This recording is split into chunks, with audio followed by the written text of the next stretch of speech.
On time payment ना होना। Business में कई बार यह देखा गया है कि सप्लायर पिछला पेमेंट ना होने की सूरत में सप्लायर रोक लेता है, लेकिन पहली दूसरी दफा ये बात साधारण लगती है और समस्या सुलझा भी ली जाती है, लेकिन समय के साथ साथ ये आपके रिलेशन के लिए खतरा बन जाती है। आगे चलकर यही आपके लिए बड़े नुकसान का सबब बन सकती है। आप ध्यान रखें कि आप अपने सप्लायर से जिस तरह की उम्मीदें रखते हैं, आपका सप्लायर भी आपसे कुछ ऐसी ही उम्मीदें लगाए बैठा है। आफ्टर ऑल, यदि आप बिजनेस में हैं, तो वो भी बिजनेस ही कर रहा है। सप्लायर के मामले में भी ह्यूमन नेचर या ह्यूमन बिहेवियर का मसला आता है। कई बार आप अपने एंड से बिल्कुल सही होते हैं, लेकिन सामने वाला आपको समझ नहीं पाता है। ना चाहते हुए भी रिलेशन बिगड़ने लगते हैं और कस्टमर सप्लायर की हेल्दी चेन टूट जाती है। ऐसा कह सकते हैं कि कुछ चीजें आपके कंट्रोल में नहीं है। ऐसे में सिर्फ कोशिश ही की जा सकती है। ऐसी परिस्थितियों से निपटने के लिए आप किसी एक सप्लायर पर डिपेंड न रहते हुए मल्टी सप्लायर की पॉलिसी अपनाएं तो ज्यादा बेहतर होगा। इसका सबसे बड़ा फायदा यह है कि इन सब चीजों के बीच आपका बिजनेस सफर नहीं करेगा। यदि दूसरे एंड से सप्लाई हो रही है, तो आपको चीजों को ठीक करने के लिए पर्याप्त समय मिल सकेगा। अदरवाइज आप ज्यादा मुश्किल में आ जाएंगे। इन मुश्किलों के साथ साथ एक और मुश्किल है जो हमेशा बिजनेस में लाइव रहती है, कंपटीशन। जी हाँ, ये वो हिडन फैक्टर है जो बिजनेस शुरू करने से पहले ही मौजूद रहता है।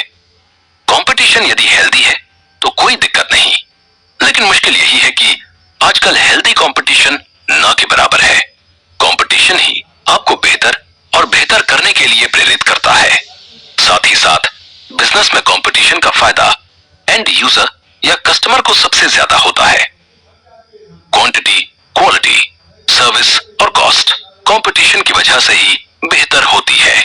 लेकिन बिजनेस में सबसे बड़े हर्डल के रूप में भी कंपटीशन का नाम ही बदनाम है।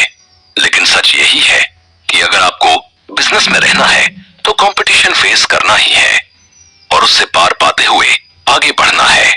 तो आपने देखा कुछ अनदेखी चीजें या कुछ हिडन फैक्ट्स हैं जो बिजनेस को सीधे सीधे अफेक्ट करते हैं। Economy, customer supplier behaviour, human nature, सब कुछ बिजनेस में अपना पार्ट अदा करते हैं। इसके अलावा समय के साथ बदलते बिजनेस रूल रेगुलेशंस, कंपटीशन भी हमेशा रनिंग बिजनेस पर असर करने वाले सबसे बड़े फैक्टर के रूप में मौजूद रहेंगे। आने वाले एपिसोड में हम आपको बिजनेस से जुड़ी लीगल एक्टिविटीज, बैंकिंग और सोशल कैपिटल से जुड़ी जानकारी देंगे। उम्मीद है आपको हमारी ये कोशिश पसंद आ रही होगी। हम उम्मीद करते हैं कि आप इसी तरह आगे भी हमसे जुड़े रहेंगे। जैसा कि आपने पिछले एपिसोड में सुना होगा कि दुनिया के ज्यादातर बिजनेस रिलेशनशिप पर चल रहे हैं। लगभग 80% बिजनेस पैसों की बजाय रिलेशनशिप के दम पर आगे बढ़ रहे हैं। इनमें छोटे बड़े सभी धंधे शामिल हैं। इसका सीधा सीधा मतलब है कि यदि आप रिलेशनशिप मेंटेन करते हैं और कॉन्टैक्ट बिल्डिंग कर सकते हैं, तो आपका बिजनेस करना बेहद आसान हो सकता है। कई मौकों पर कैपिटल ना होने की कंडीशन में भी कुछ हद तक रिलेशन के दम पर आप बिजनेस चला सकते हैं, पर यह आजादी आपको देती है आपके रिलेशन बिल्डिंग और कॉन्टैक्ट बिल्डअप करने की कला। मतलब साफ है, खुद के कॉन्टैक्ट बनाइए, लोगों से जुड़े रहिए और कोशिश कीजिए कि आपके पास हर समस्या के हल के लिए कम से कम 1 या 2 फोन नंबर जरूर हों। आपके मोबाइल फोन में या आपकी फोन बुक में ऐसे नंबर अवश्य हों जो आपके बिजनेस को सुचारू रूप से चलाने में आपकी मदद कर सकें। हालांकि ये एक दिन में नहीं होगा, लेकिन समय के साथ एक दिन जरूर होगा। आपका नेटवर्क जितना ज्यादा स्ट्रांग होगा, चीजें आपके लिए उतनी आसान होने लगेंगी। समस्या से पहले ही समस्याओं के हल मिलने लगेंगे, क्योंकि मल्टी कॉन्टैक्ट लिस्ट में से आपके पास ऐसा ऑप्शन जरूर होगा जो प्रॉब्लम को हल करने में आपकी मदद करेगा।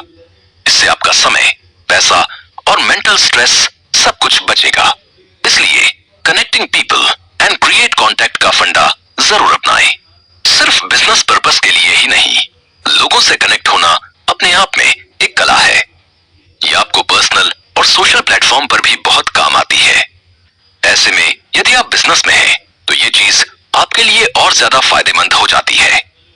लोगों से जुड़ने और लोगों को अपने से जोड़ने की कला जरूर सीखें। और यदि आप में यह गुण पहले से ही है तो इससे बेहतर और कुछ नहीं हो सकता।